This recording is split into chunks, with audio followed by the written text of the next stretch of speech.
Hello everybody, it is January the 19th of 25 and we're back on our D2 now. We've moved back up from the auto patrol, back up on the D2, and there goes the dog chasing the cat. You'll figure it out. So we're up here, and as you can see behind me here, I got this rigging bottle jack with my beam pushing down on the number 1 cylinder, and that ain't going anywhere. And I figured if I just applied a little patience, put the pressure on, leave it sit for a day or two, something would happen. And nothing happened. Run out of patience. So we're going to abandon that, and I'm going to pull the engine.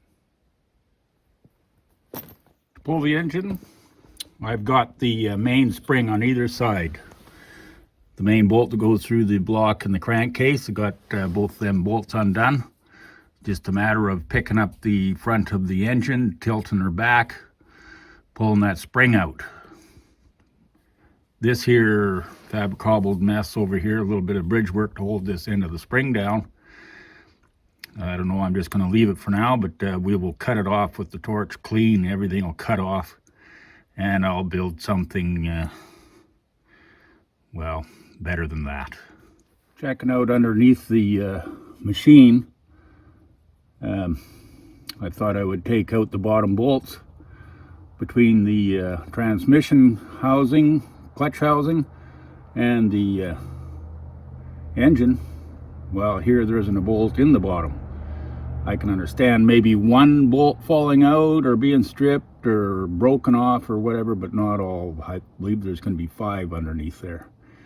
They're all missing, so we just got the top ones to deal with. Makes it a little easier for me, but I'm sure whoever's in here before just decided they weren't putting them bolts back in. I was working at getting these this frame off to lift for the hydraulic rams to lift the blade up and down on the La Plante choke system. I only got this side off. That's laying over there. That's a lot of broken iron. Slated for the scrap iron. It's cleaned up this side quite a bit. I still don't have the inner framework taken off, because once you got this side off, of course, what you do is run out of oxygen. So I got another bottle of oxygen yesterday. Got that all going here this morning and had to clean the tips off for the torch. And of course, now I went and broke the tip cleaner off inside the nozzle. So being Sunday, I can't get a new nozzle. I tried to get it out of there, but I kind of distorted the one hole, and now it just throws a crazy flame. So got to get a new tip. So I'm going to give up on trying to get those frames off there. And for now, we'll get this here apparatus undone, remove all that pushing assembly, and hook straight onto the front of the motor with the chain, and pick it up high enough to pull the spring out.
Okay, I think we're ready to give her a lift. So I'll start up the Clark, and as it sits, we'll just pick up on the front of the engine, pull it up. These bolts should fall right out of those holders, and I'll pull the spring out in that direction.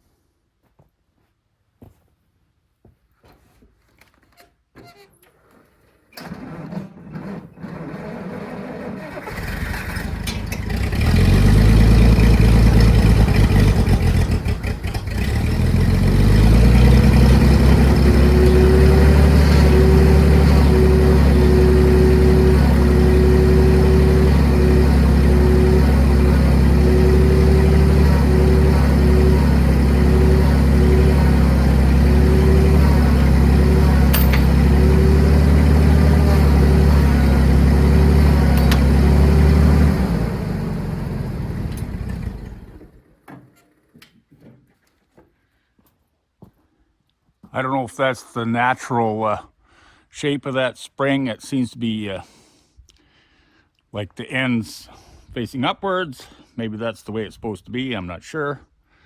So we'll have to pull that out of there somehow. And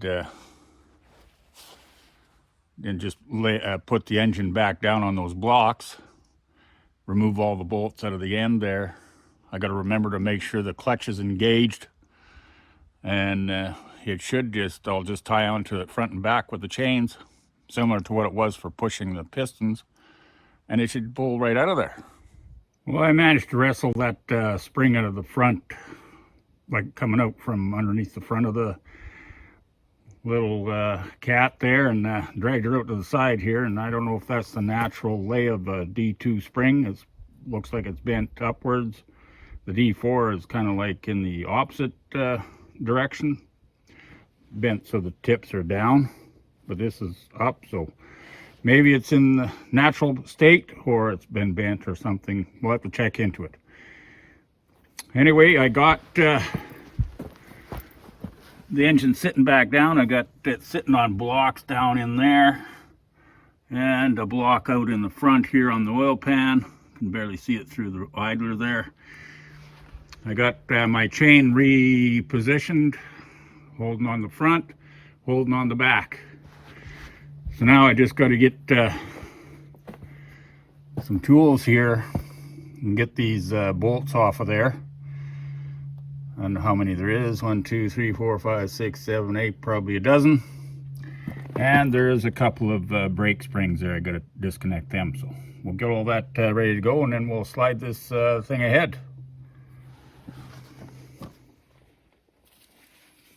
Okay, most of these bolts I couldn't get the impact on, so I had to take them off with a ratchet, hand ratchet. And then these ones here, I can't even get the ratchet in, last two. So it's just a box end. I take the last two bolts out, and hopefully this is all going to go forward.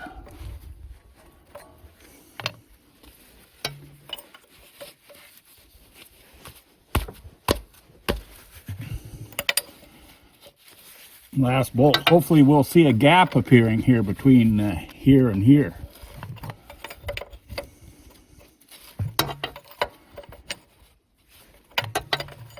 Doesn't look like it, so we'll have to get a pry bar going. Yeah, let's see if we can get some distance here. Oh, look at that. Right away.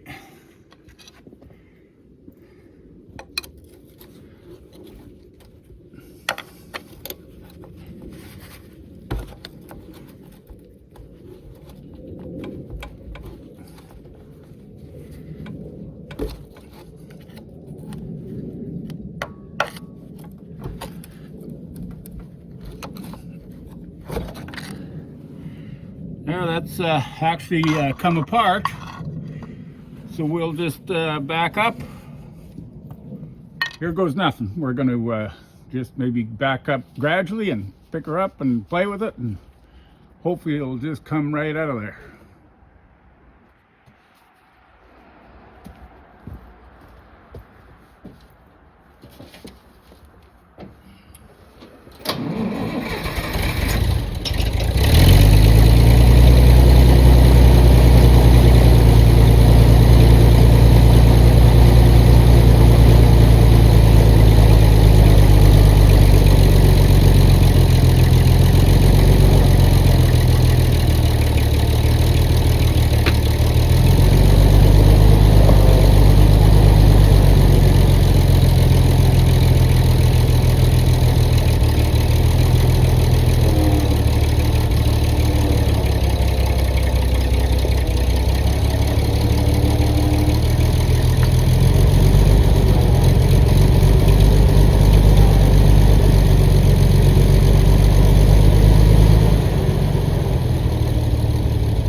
straight up.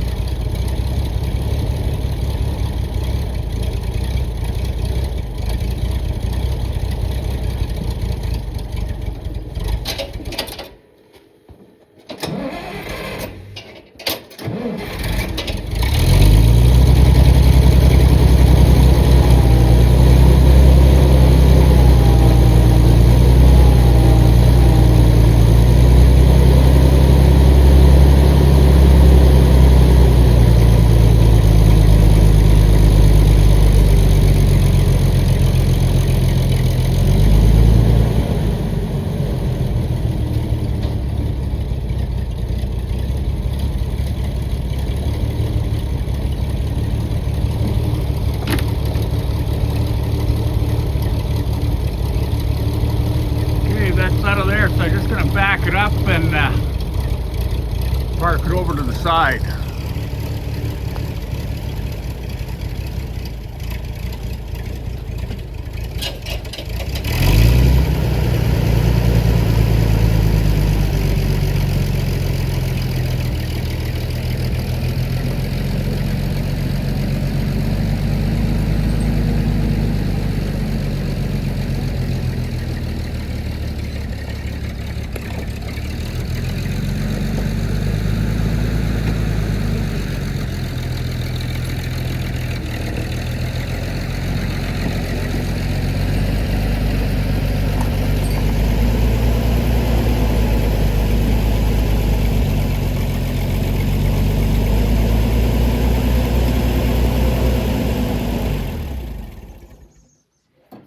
Right away in between the tracks is the remainder of that frame that belongs to the blade lifting mechanism.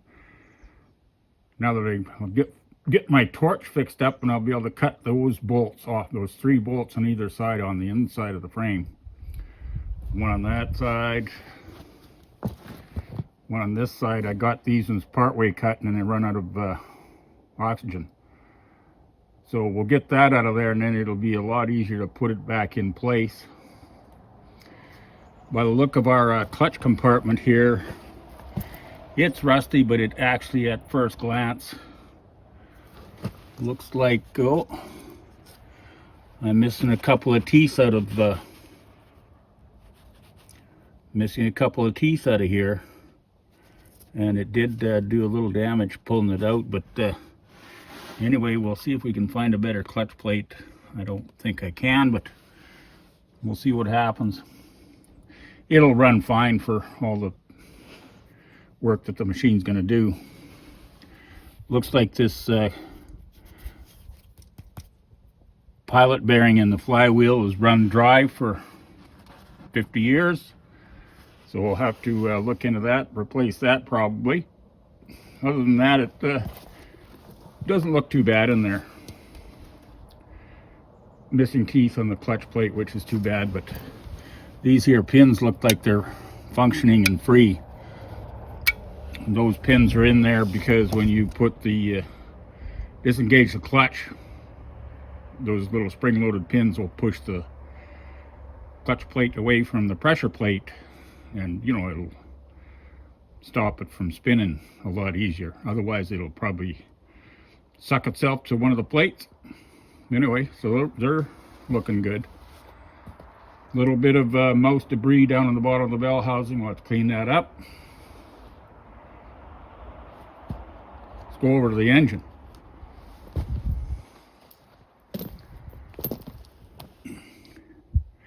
Yeah, by the look of it, that bearing in there hasn't seen grease for 50 years. I think if, well, I got to take the flywheel off anyway, take that all apart, and see about that bearing. I'll check into getting a new one probably. Can't be too hard to find. Here's, I had to pull this whole thing in the first place just to replace this mechanism. It's worn right out. They're obviously holding the lever up to keep the Bendix in to start the diesel, and just wore it plumb out. So I'll have to replace that. I got a spare one here ready to go. all the bolts on the bottom that I never had to take out. Looks like the holes are fine. There's no broken bolts in all them holes. So I think whoever just had this out before, they just didn't bother putting the bolts back in. That's cool. I'll have to check out on the flywheel. There's got to be one somewhere here. These holes has a grease. There's got to be a grease fitting on it somehow to get into the clutch throwout bearing. Okay, I think that's going to be a wrap for today. I'm getting cold. It's below zero out here, even though it is a fairly nice afternoon. The sun's kind of shining a little bit here and there. But we got the engine out, and then from here I'm going to have to get organized, drop the oil pan, like flywheel, bell housing, oil pan, get the crank out, and then build a different pressing mechanism there, press out one piston out of a liner at a time. So, and if that doesn't work, we'll have to turn it back upside down and press the darn liners right out and go from there, one thing at a time. Anyway, that's all we got for today. Hope you like these videos. Keep on watching. Please like and subscribe, and make comments. I really love the comments. There's a whole whack of comments there. Pretty interesting. Some good, some bad, but I can handle it. And yeah, we'll catch up to you on the next one. Bye for now.